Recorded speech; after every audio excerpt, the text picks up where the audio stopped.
If you are an immigrant, an aspiring entrepreneur, or you are currently doing business, move closer.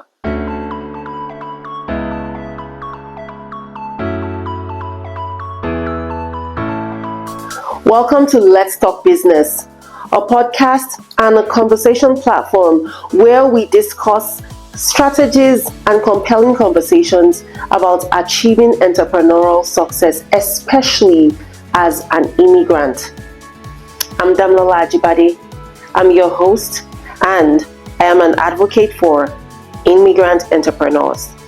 This week on Let's Talk Business, we're going to be discussing crucial conversations that impact the growth of businesses, especially as immigrant entrepreneurs.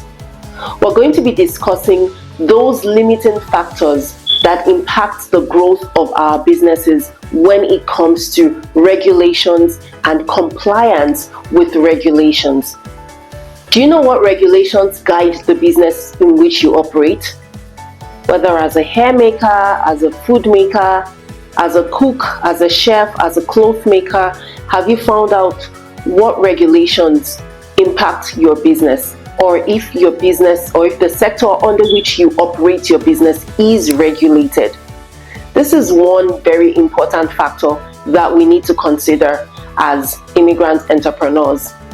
It may not really have been a big deal where we're coming from, but when we operate outside of our country or in a different environment, it's important for us to explore those factors and how they can limit the growth of our business. As a storyteller and the host of The Journey Amplified, I've had the opportunity to interview several immigrants, especially immigrant entrepreneurs.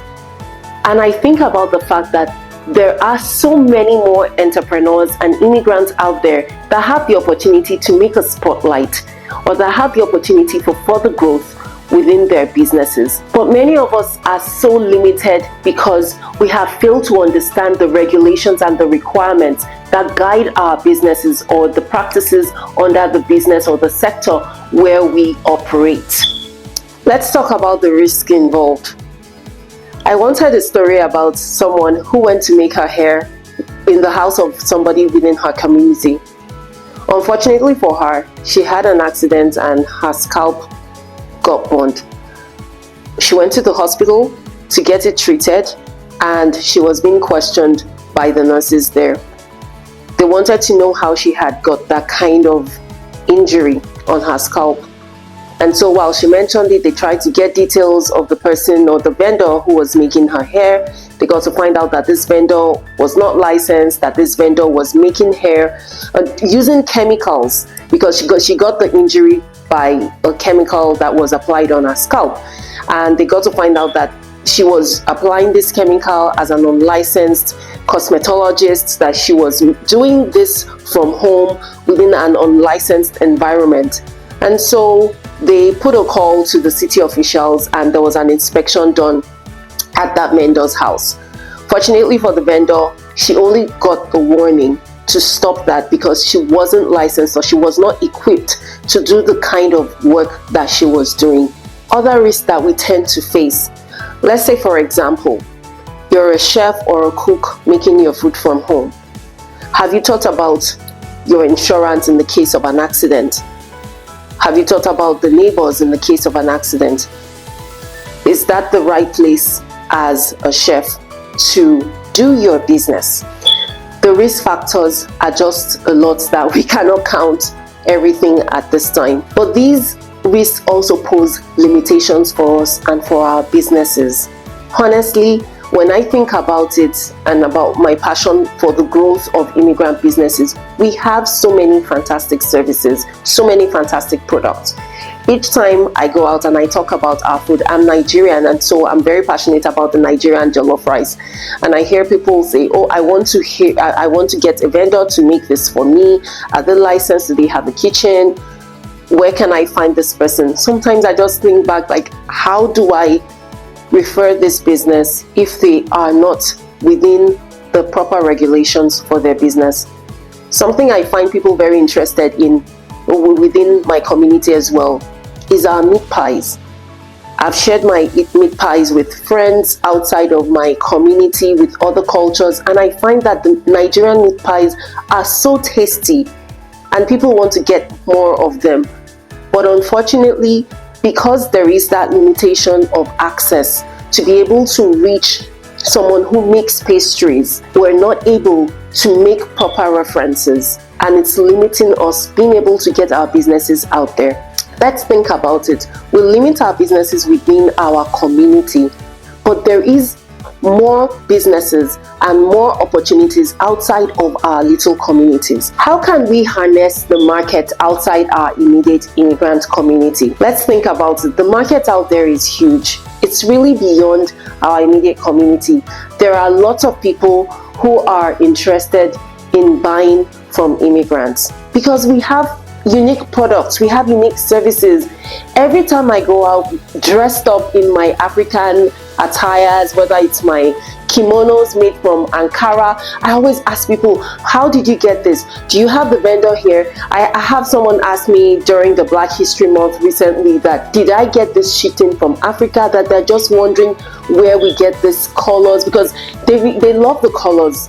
Yeah, they're really fancy. You know, we have fancy earrings made out of our fabrics. We have all kinds of amazing things. I have friends ask me, how can they get access to someone to help braid their hair? You know, we immigrants, sometimes we also wear wigs. You know, don't tell anybody, you know, we wear wigs. People also want to ask, how do you get this amazing, really nice braided wigs and all of that? How do you get your braids and things like that? There's just a huge market out there that we can harness, and that's just all I'm saying.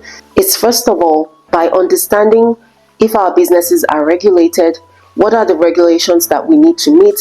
Are we complying with those regulations? And then when we do that, we have the confidence, we have the opportunities to take our businesses out and then to begin to market it to people outside of our community.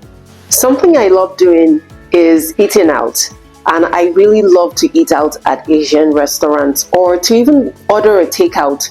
I love anything Asian. I love Thai, I love Korean, I love Indian, Indonesian. I just really, really love Asian dishes. They're very tasty and they're very similar to my taste palette. You know, they have foods that appeal to my palate as an African, as a Nigerian. I love spicy and I love flavors. I find them very, very flavorful. And I find that sometimes there are also people who are looking for other meals from other cultures outside of the Asian restaurants, which, by the way, we always find everywhere we go. These are just an example, or this is just an example of opportunities that exist for growth. Being able to offer meals to our immediate environment, beyond our immediate community. I mean, I know I'm just talking about food and meals and all of that, but hey, this is one of my passions. And this is one area that I find that immigrants are huge on, you know, making meals and making diverse kinds of meals or foods. Beyond the risk and that kind of opportunity, let's also talk about funding. When I do my interviews, one of the things I find out that immigrants need is access to funding. Let's give, for example, what if there was an opportunity for 10 immigrant businesses to win a grant, but there are certain things that they would be required to do. Probably they have to be registered, they have to be licensed within their sector. You know, there are just some of those criteria that have been set up for grant opportunities or for funding opportunities. We miss out on some of these accesses, we miss out on some of these opportunities. Beyond that, I remember somebody saying to me, oh, Dami, we're just okay with the way we are doing our business. We just want this little stipend, you know, just to be able to make this little money. It can settle some immediate bills and stuff like that. But that's fantastic. But have we thought about the growth opportunities that exist beyond that little money that we're able to make, or those stipends as we have referred to them? There are those opportunities for us to grow as immigrant entrepreneurs. And I'm giving us that opportunity to learn more, to research, to do more research about our businesses and to find out how we can grow.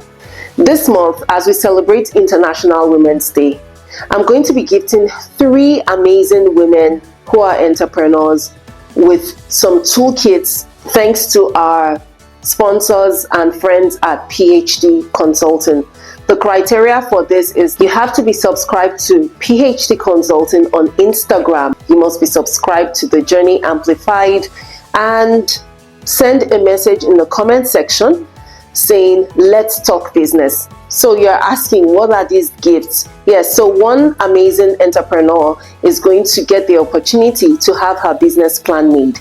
You're wondering what's so fantastic about a business plan. If you're going to be getting access to funding or to grants, every organization that gives loans, grants, whatever funding opportunity it is going to request for a business plan. The second gift is going to be the second gift for another amazing entrepreneur is going to be a business model canvas. You're going to get the chance of having a business model canvas done for you, and this is going to be customized for your business. And then the third gift for a third amazing woman is going to be a customer persona. You're wondering, I can probably make my customer persona by myself. Well, we're going to be making a professionally made customer persona for you, research done for you, and customized for your business to ensure that you are able to access and reach your target audience. Isn't this amazing? Yeah. So thanks to our friends and our partners at PhD Consulting for gifting this tools to 3 amazing women entrepreneurs. Now, we spoke about personas. If you missed any of this, we spoke about personas. I brought in somebody, an expert from PhD Consulting, to speak about to create a business model canvas. You can check our previous videos. Then it was referred to as Why Day Wednesday. Why Day Wednesday has evolved to Let's Talk Business. So look out for those videos. And also don't forget to subscribe to The Journey Amplified. Here on The Journey Amplified, you get access to the videos, the interviews that I'm going to be doing with immigrants. Some of them are entrepreneurs. By the way, The Journey Amplified is a show on Rogers TV, on Community TV. And I am sharing some of that information or some of the videos, the interviews here with you on this platform. You want to get inspired as an immigrant, so don't miss out. Ensure you subscribe. Also, this discussion, Let's Talk Business, is a weekly conversation that I put out there. I'm going to be sharing information. I'm going to be bringing in experts. I'm going to be bringing in entrepreneurs, people with experience, just to share their views, their perspective, their opinion on how to do business, especially as an immigrant. So you don't want to miss out on any of this. Ensure you subscribe, and also please share the video if you have found any of this information helpful.